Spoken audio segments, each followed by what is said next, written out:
Bonjour et bienvenue à l'émission La Lueur du Fort.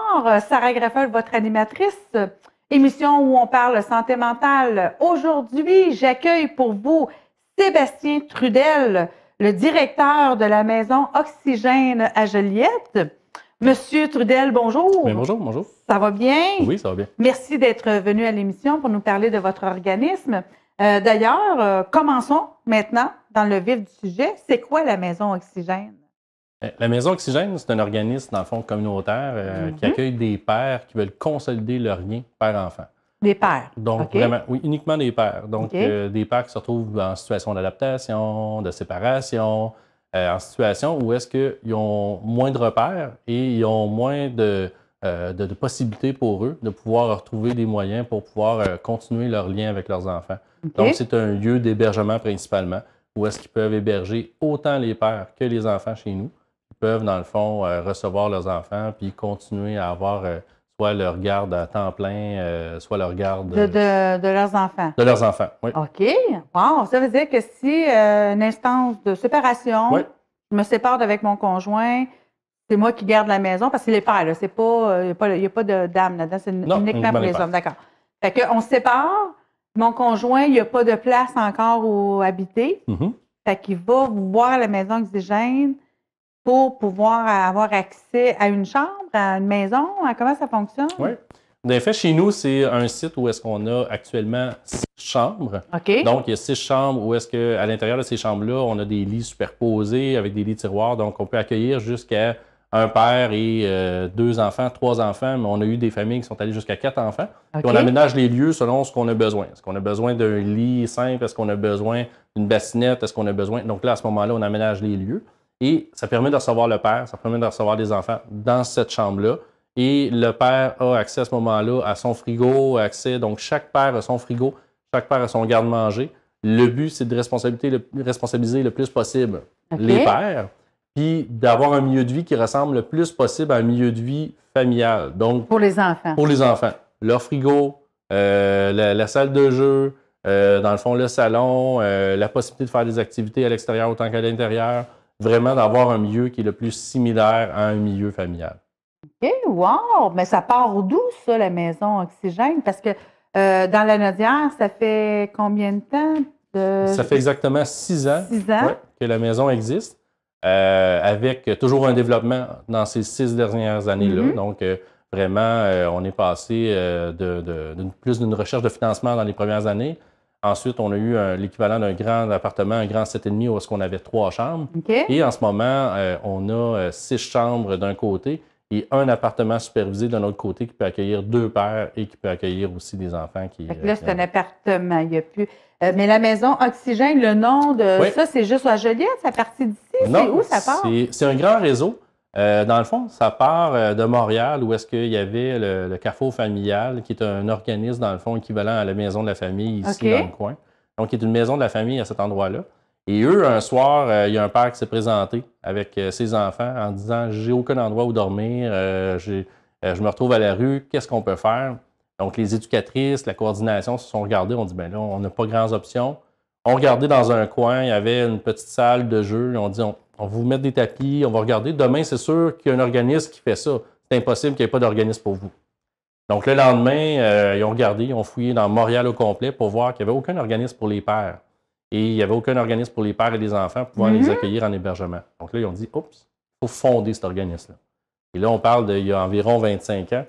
Et ils ont décidé de fonder l'organisme Maison Oxygène. Ils ont roulé pendant 19-20 ans sans qu'il y ait aucune autre maison Oxygène partout dans le Québec. C'était uniquement à Montréal. Fait qu'il y en avait une à Montréal pour accueillir les pères. Okay? Exactement. Et c'est parti là, dans le même style de développement qu'on a eu, c'est-à-dire avec peu de chambres et par la suite en augmentant les chambres. Et maintenant, ils ont autant des chambres pour accueillir en temporaire, qui est à peu près l'équivalent de 3 mois, mais pour accueillir aussi en appartement supervisé. Okay. Donc là, par la suite, ils ont dit, bien, chaque région aurait besoin de sa maison oxygène. Et là, ils ont commencé à se fixer un objectif, de se dire on pourrait avoir une maison oxygène par région et de se dire d'ici 10 ans, on pourrait avoir une maison oxygène par région. En l'espace de 5 ans, il y a eu un développement où est-ce que là, on s'est retrouvé avec une dizaine de maisons oxygène de plus dans des régions, dont Joliette, mais Québec, Outaouais, en tant que tel, on en a un peu partout. Et on est maintenant à 14 maisons oxygène pour 11 régions. Tout près, dans le fond, de la maison oxygène par région. Dans le fond, wow! Bien, ça fait que ça partit d'un besoin criant. Oui. Si ça s'est fait la soirée même, puis que le lendemain... OK. Puis comment on y a accès? Parce que là, je lis les objectifs, dans le fond, c'est d'accueillir une maison d'hébergement, offrir un soutien aux pères dans l'appropriation de leur vie, de leur paternité.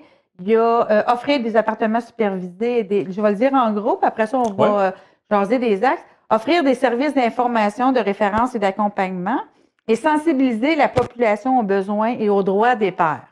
Parce que ça, c'est là où le bas blesse. Là, souvent, on entend, même dans les médias, dans la société, que les pères n'ont pas grand droit, tout va à la mère. Fait que ça, dans le fond, vous leur apprenez, ils ont une aide spécifique pour leur droit à eux, d'avoir la garde des enfants. Tu peux-tu m'en parler un petit peu de ce bout-là? Parce que la première chose que je veux dire par rapport à ça, c'est qu'on travaille vraiment en coparentalité. Dans notre philosophie, c'est vraiment de travailler la coparentalité. Donc, on n'est pas un milieu de défense des droits des pères où est-ce qu'on va sortir dans la rue avec des banderoles pour dire on est contre, dans le fond, les droits des mères. On essaie de travailler en coparentalité. Donc, souvent, les pères peuvent arriver chez nous avec une charge émotive, d'être en colère face à leur ex-conjoint. Nous, ce qu'on va travailler, c'est essayer de réduire cette colère-là et essayer de favoriser, dans le fond, un lien positif pour travailler pour le bien-être de l'enfant. Donc, c'est vraiment ce qu'on va viser comme objectif. Un coup qui arrive chez nous, là, il y a plusieurs possibilités. Ils peuvent avoir des services en externe, en psychosocial. Peut-être qu'un père n'a pas besoin d'hébergement, mais il a besoin d'être orienté, d'être accompagné, de dire hey, moi, je m'en vais où? Je fais quoi? Là? Je veux dire, je viens de me séparer. Qu'est-ce que j'ai besoin pour, autant au niveau matériel, mais qu'est-ce que j'ai besoin aussi pour mon fils? Qu'est-ce qu'il faut que je lui montre comme père? C'est quoi mes habiletés parentales que j'ai besoin? Donc, comment expliquer la séparation, entre autres? Ils vivent une crise. Là, exactement, ils vivent un deuil. C'est carrément un deuil. Là. Je veux dire, il y a un deuil tout de l'aspect familial. Il y a un deuil en plus du couple. Puis pour l'enfant aussi, mais lui, à travers ça, il est chamboulé puis il est en adaptation. Donc, il y a des comportements qui peuvent surgir aussi. Donc, à travers ça, c'est comment on fait pour bien s'adapter dans cette séparation-là. Vous aidez les enfants aussi. Là, on n'aide pas les enfants, mais vous aidez le en aidant le père, c'est clair que lui, il y a un impact sur son enfant. Voilà, OK. Et là, à ce moment-là, on va les accompagner à travers cette trajectoire-là. Donc, ça peut être en externe, tout simplement. Fait que ça peut être 1, 2, 3 rencontres, ça peut être une dizaine de rencontres, il n'y a pas de problème. Ils n'ont pas besoin d'hébergement. Ils ont besoin de vous parler, de comprendre ce qui leur arrive, comment peut-être plus les guider aussi dans ce qui s'en vient. OK. Fait que ventiler des fois, juste parler. Juste parler des fois, juste dire, ben c'est ça, je vis. Oui, ils sont tristes. Oui, exactement. Et l'autre aspect, c'est si le père arrive chez nous, il a dit, bon, moi j'ai besoin d'hébergement. Donc là, à partir de là, il y a 3 possibilités. Le père qui nous appelle et qui dit, on est en pleine nuit, il est 10 heures le soir et je suis justement dans la rue, j'ai pas de possibilité d'avoir un hébergement, puis je veux dire, je suis avec mon enfant. Donc, s'il est avec son enfant, il est en présence de son enfant, on va essayer de trouver un hébergement d'urgence. Donc, ce que ça veut dire, oui, c'est là, ici, maintenant. Ce que ça veut dire, c'est qu'on a développé tout un réseau, dans le fond, d'hébergement d'urgence avec autant hôtel, motel, gîte, plein air, centre de plein air. Donc, c'est vraiment plaisant parce qu'on a toute une possibilité et partout dans la Naudière. OK. Non, ça, on va recommencer ce bout-là parce que tu m'en as parlé un peu avant qu'on anime, avant que l'émission commence. Je n'avais pas compris ça comme ça. J'avais compris qu'on peut offrir un camp, on peut offrir... C'est pas ça du tout. Là. Ça veut dire que parce que ça, c'est dans toute la région de la Naudière. Moi, je suis Saint-Lin. On va dire Saint-Lin-Laurentide. Je suis un papa qui est prêt avec mon enfant. Fait que ça n'a pas besoin d'aller dans vos locaux où il y a une maison d'hébergement. Là. Ils n'ont pas besoin d'être à la maison d'hébergement. Ils peuvent, d'après vos partenaires, dans le fond, ou vous payer. Ils peuvent aller vous dites, allez à l'hôtel avec votre fils, mettez-vous en sécurité. Puis demain, on vous dit. Comment ça fonctionne? C'est ça. C'est vraiment en urgence. Hein? On s'entend, c'est des situations d'urgence et des situations exceptionnelles. Puis je vais vous donner, dans le fond, une situation typique. Oui, ça, ça, j'adore ça. Un papa qui se fait expulser, dans le fond, par son colocataire. Il y a un conflit, il se fait expulser par son colocataire. Et là, ça fait en sorte qu'il se retrouve à la rue, mais à ce moment-là, on l'héberge en motel. Et si on a de la place en hébergement temporaire, qu'on va parler un peu plus tard, mais si on a de la place en hébergement temporaire, on va pouvoir l'accueillir par la suite. Sinon, on regarde avec lui dans un 24-48 heures. C'est-à-dire que l'intervenant, le lendemain ou le surlendemain, va prendre contact avec lui pour regarder, dans le fond, qu'est-ce que tu peux faire? Avec qui tu pourrais, dans le fond, chez qui tu pourrais dormir? Ou est-ce qu'il y a des organismes qui pourraient t'aider? Ou est-ce que nous, on pourrait t'aider dans un hébergement temporaire pour faire en sorte de ne pas te retrouver à la rue avec ton enfant? Là, de voir qu'est-ce qui est possible. Donc, avec le père, on va regarder l'ensemble des possibilités. On va essayer de favoriser, de l'accompagner là-dedans pour qu'il puisse se trouver un hébergement un peu plus temporaire ou un peu plus long terme. OK. Le père dit, bien, moi, j'en ai pas d'hébergement. J'ai pas de contact. J'ai pas de réseau. Ça arrive des fois. Vous le recentrez, c'est ça. Oui, exactement. À ce moment-là, on va regarder vers la maison Oxygène et c'est là que nos services d'hébergement temporaire, qui sont pour une période maximale de 3 mois, on va pouvoir accéder à ces services-là. Okay? Donc, ce n'est pas un passage obligatoire d'aller hôtel, motel, gîte plein air. C'est vraiment au contraire, c'est exceptionnel. C'est en urgence qu'on va utiliser ça. Mais vraiment, on irait à ce moment-là en hébergement temporaire. Parce que là, je veux juste qu'on rassure, qu'on dit aux gens, je n'ai pas de logement, je vais appeler là, ils vont m'envoyer à l'hôtel payer. Non, on n'est pas là-dedans. Non, c'est ça. Non, fait que ça, c'est juste pour être sûr, hébergement temporaire, ça, c'est urgence. Puis l'urgence durerait une nuit ou deux, là, le temps. Oui, tout à fait. C'est ça, c'est le temps. On est vraiment dans un 24-48 heures, le temps vraiment de pouvoir temporiser les choses. Ça, on s'assure que l'enfant et le père sont en sécurité. Le temps qu'on prenne contact. Si c'est dans la nuit, c'est OK. Fait que ça, c'est important à savoir aussi. Fait que vous donnez ce service-là, mais il faut qu'ils vous appellent. Oui, tout à fait. OK. Fait que ça peut être les policiers. C'est qui? C'est principalement les policiers, services d'urgence, je veux dire, info sociale. Donc, c'est ces services-là qui peuvent nous interpeller. C'est souvent les services qui vont nous interpeller ou le père lui-même. J'ai entendu parler de nous. Souvent, les pères ont beaucoup plus l'habileté ou la facilité dans les dernières années de pouvoir fouiller sur Internet et d'aller chercher eux-mêmes leurs ressources. C'est vrai. Donc, quand ils vont fouiller, ils vont chercher leurs ressources, ils nous appellent, nous interpellent à ce moment-là. Il y a beaucoup de bouche à oreille qui commencent aussi à se faire par rapport à la Maison Oxygène. Parfait. Bien, le numéro de téléphone devrait être à l'écran avec le site pour ceux et celles, pas et celles, mais pour ceux qui veulent rentrer en contact avec vous.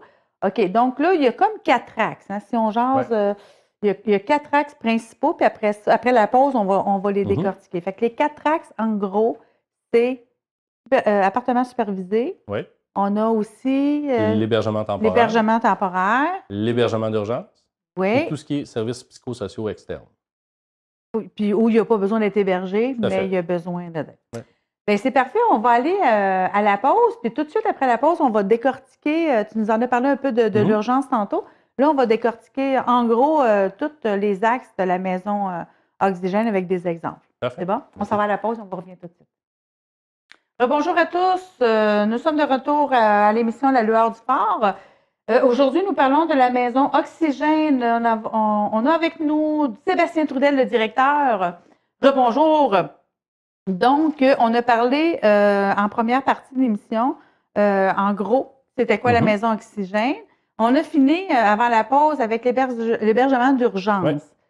Donc, si on récapitule, peu importe où nous sommes dans la région de la Nodière, ils peuvent vous appeler, puis si c'est en urgence, on peut avoir soit un motel, un hôtel, une place, une résidence peut-être, ou est-ce qu'on peut vous héberger de 24 à 48 heures. Ça, c'est l'hébergement d'urgence. Ensuite, ce qu'on a, c'est l'hébergement temporaire. Ça, c'est quoi au juste quand c'est l'hébergement temporaire? C'est combien de temps? C'est une semaine, 2 semaines? C'est quoi temporaire? Ça peut aller jusqu'à 3 mois. L'hébergement temporaire, c'est vraiment... c'est le gros du service de la Maison Oxygène. Hein. C'est vraiment... On a 6 places en hébergement temporaire. Et ce qui veut dire 6 places, ça peut vouloir dire jusqu'à un maximum de 18 enfants. Là. Donc, si on calcule, c'est 6 familles. C'est 6 familles, oui. C'est 6 places avec les enfants. Mais on calcule que chaque père peut accueillir jusqu'à 3 enfants et on sait que des fois, c'est beaucoup plus. Donc, à ce moment-là, ça peut vouloir dire jusqu'à 18 enfants chez nous. Ça fait une belle ambiance, c'est beau partout. Ben oui. En tant que tel, chez nous, dans le fond, l'hébergement temporaire, c'est un hébergement qui peut être jusqu'à un maximum de 3 mois. À l'intérieur de ces 3 mois-là, ce qu'on fait, c'est que le père est accueilli, il a son frigo, il a son garde-manger, il a sa chambre et on a une petite routine à l'intérieur de ces 3 mois-là. Le but, c'est vraiment d'être capable de dire, OK, on prend un temps pour justement se donner un peu d'air, se donner un peu d'oxygène, la nature du nom de la maison et d'être capable de prendre un peu de répit et de se retourner de côté et de dire, OK, vers où je m'en vais? qu'est-ce que j'ai besoin? Et là, de partir de la base. Est-ce que j'ai besoin d'un travail? Est-ce que j'ai besoin de nourriture? Est-ce que j'ai besoin de me trouver un logement? Est-ce que j'ai besoin de faire des démarches au niveau plus personnel, des trucs judiciaires qui traînent depuis longtemps? Parce qu'ils sont en instance de séparation dans la plupart des cas. Exactement, OK. exactement. Ou encore, ils sont en situation de séparation depuis quelques mois et ont laissé peut-être traîner des choses OK. ou encore au Ouais. niveau financier. Des fois, ça arrive qu'une séparation entraîne des coûts. Donc, ça se peut qu'au niveau financier, ce soit un peu plus difficile. Et, soit dit en passant, ce n'est pas uniquement des personnes qui sont sur l'aide sociale qui se retrouvent chez nous. OK. Donc, c'est une portion des personnes qui sont sur l'aide sociale qui se retrouvent chez nous, mais il y a une portion aussi des personnes qui se retrouvent chez nous qui sont en situation justement de surendettement ou encore en situation où est-ce que d'adaptation, qu'ils n'ont pas nécessairement la famille pour les accueillir. Donc, ils se retrouvent chez nous, on est dans une période de 3 mois. Ce qu'on fait dans ces 3 mois-là, c'est qu'on va vraiment regarder avec la personne comment rétablir une certaine routine. Comment avoir une nouvelle hygiène de vie. Je vais t'arrêter parce qu'il faut que je comprenne quelque chose pour les téléspectateurs là-dessus. C'est qui décide que c'est 3 mois? Qui décide? J'arrive là, puis c'est moi qui décide en disant écoute, moi, 2 mois, je vais être correct. Merci, le grand, je vais être correct. Je vais juste m'héberger pour 2 mois. Puis tu dis tantôt, soit aide sociale, peu importe, juste y a-t-il des coûts reliés à ça? C'est l'intervenant, oui, c'est ça. C'est l'intervenant qui décide. Oui, avec le père qui va regarder un petit peu qu'est-ce que tu as besoin de travailler. Donc, combien de temps ça peut prendre, puis on va établir un plan pour y arriver. Parce que si on va de toutes les barres, mais ça se peut que des fois, ça ne donne pas nécessairement les résultats que tu voulais. L'autre chose, au niveau des coûts, c'est des coûts qui représentent 25 des revenus. OK. Donc, 25 des revenus, si on se donne un petit barème, quelqu'un qui, dans le fond, serait sur l'aide sociale, c'est environ 159, 165 OK. Et pour quelqu'un, dans le fond, qui serait sur le marché du travail, il y a un plafond jusqu'à 400 L'objectif n'est pas nécessairement d'aller chercher un revenu avec ça, mais c'est de commencer à se responsabiliser dans un objectif de parce que dans la vie, il faut payer le loyer. Exactement. Donc, d'avoir l'habitude que le premier du mois, il y a une portion qui s'en va pour l'hébergement, le logement, et d'apprendre cette habitude-là, mais tout en laissant un petit peu d'air, parce qu'on s'entend, ce n'est pas des gros montants qui sont exigés, en laissant un peu d'air pour justement être capable de régler certaines situations qui auraient traîné. Parce que c'est vraiment pour le principe qu'ils comprennent que dans la vie, OK. Puis l'autre côté que je voulais vous parler, c'est avec l'épicerie aussi, ou c'est une autre partie? Fait que c'est l'épicerie inclus, là. Non. Il faut qu'il fasse l'épicerie parce que vous disiez tantôt qu'il y avait un frigidaire, c'est ça. Il faut qu'il s'occupe de son épicerie. Exactement. Il faut qu'il s'occupe de son épicerie, mais nous, ce qu'on essaie de faire beaucoup, c'est essayer, et non pas de donner du poisson, mais essayer de démontrer à pêcher. Donc, ce qu'on va faire, c'est vraiment d'essayer de les mettre en contact avec soit des banques alimentaires, essayer de faire en sorte de pouvoir les supporter là-dedans. Et on a aussi le support de Moisson Lanaudière, qui, eux, fournissent des aliments. Donc, une fois 2 semaines, on a des aliments de Moisson Lanaudière. Donc, on peut dépanner le père, on peut au moins remplir au niveau de la base alimentaire de ce qu'il pourrait avoir besoin. Surtout dans les premiers mois où est-ce qu'en tant que tel, le père arrive, puis je veux dire, il n'y a pas grand-chose là, quand il arrive chez nous au niveau alimentaire. Donc là, on va supporter. Puis l'aider à faire à manger aussi la plupart du temps. Ce n'est pas un mythe, là, la plupart du temps. OK, parfait. Là, on vient de parler de l'hébergement temporaire, 0-3 mois. Mais juste qu'on se rappelle, l'hébergement temporaire, c'est une chambre. Oui. C'est une chambre avec les enfants. Ce n'est pas un appartement où ils sont tout seuls. Là. Non, exactement. Il y a une cuisine communautaire, une douche pour toute la gang. Fait qu'il faut qu'ils apprennent à vivre avec ces 6 chambres. Oui. Fait qu'ils vivent avec d'autres pères. Là. Tout à fait. Et là, vous me dites que c'est tout le temps plein là, depuis quelques mois. Fait que, fait que c'est bon, ça. Dans le fond, idéalement, on veut qu'ils partent. Là.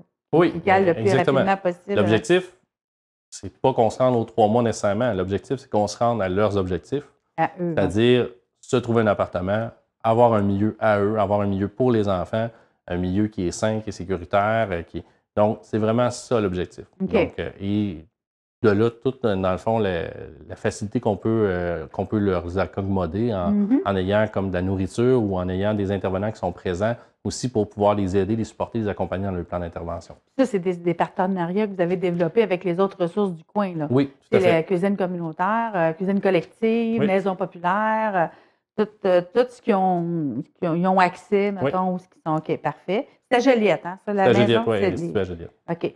Fait que ça, c'est l'hébergement temporaire dont on parle de 0 à 3 mois, où là, c'est dans une chambre avec les enfants.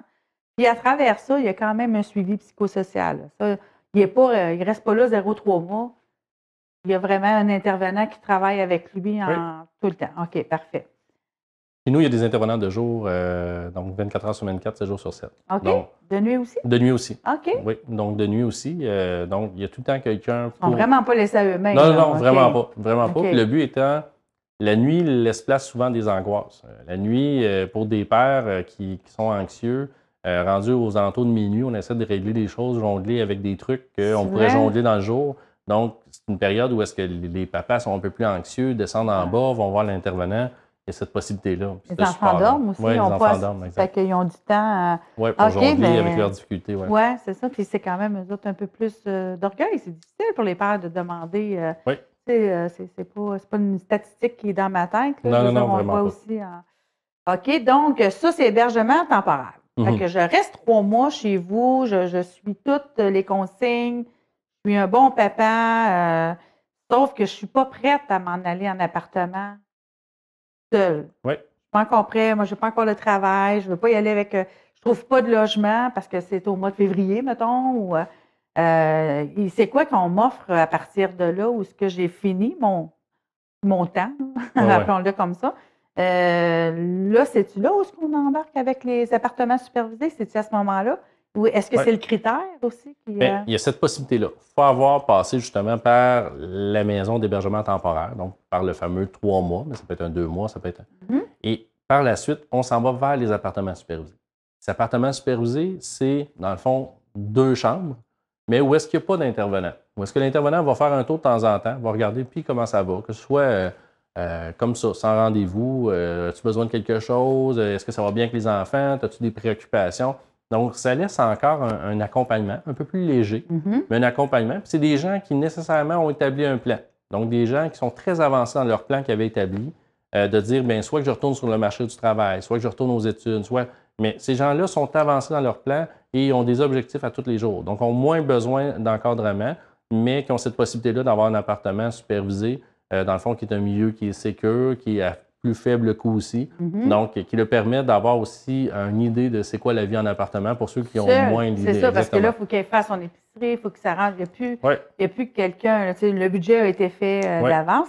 Parce que là, il me revient une autre question en disant il faut absolument qu'il ait fait 3 mois chez vous. Oui. Il n'arrive pas, moi, je suis correct, je suis capable de m'arranger, je n'ai pas besoin d'aller là.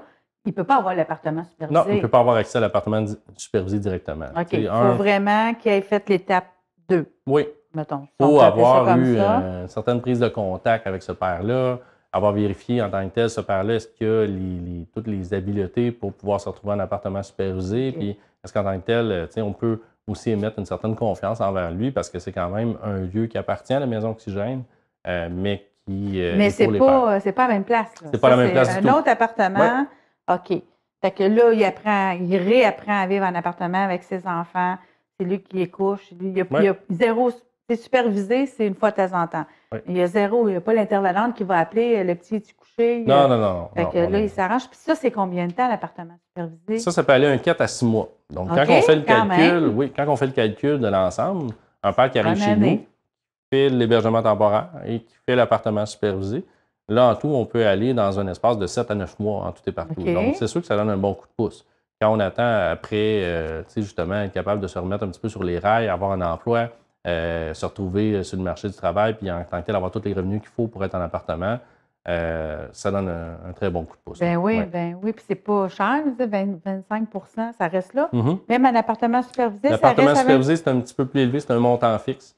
Donc vraiment, là, on est dans quelque chose d'un peu plus élevé, justement parce qu'on est en transition vers l'appartement, puis c'est important que les gens aient un montant plus significatif là, pour pouvoir, dans le fond, s'habituer. Tout a été vraiment étudié, tout a été... Ça fait quand même 6 ans que vous roulez. OK, fait que ça tout a été... c'est super, vraiment. Très, très, très belle ressource.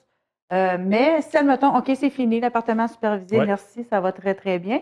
Mais là, vous ne les laissez pas aller comme ça? Non. Il y a toujours un suivi après, s'il veut. La personne, elle peut dire aussi, merci beaucoup tout le monde, ça va bien, qu'on n'entend plus parler. C'est un peu le but. On s'entend, le but, c'est mais on entend toujours parler. Il y a toujours, toujours quelqu'un qui vient recogner à la porte chez nous pour dire hey, je suis rendu là. Ou, OK, fait que on a des nouvelles quand même.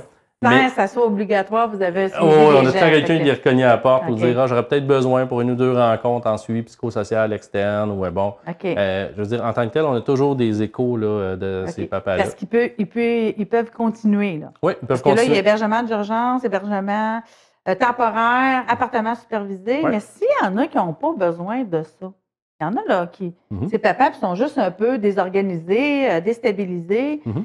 ils peuvent aller juste en Tout à psychosocial, fait. juste avec des rencontres à Tout à cette fait. maison-là. Parce que, mettons, il est hébergé par ses parents. Ouais. Ça aussi, vous le faites, là, parce que je veux Ouais. juste que les téléspectateurs comprennent bien que c'est un service que vous donnez aussi, là, des rencontres. Vous pouvez l'aider à l'aide judiciaire, où aller, où appeler. OK. Fait que ça, Parce que des fois, c'est difficile dans une séparation parce que des fois, les papas ont aussi l'idée, les hommes, soit par orgueil, soit par témérité, soit par d'aller se représenter seul pour les droits de garde quand ça arrive.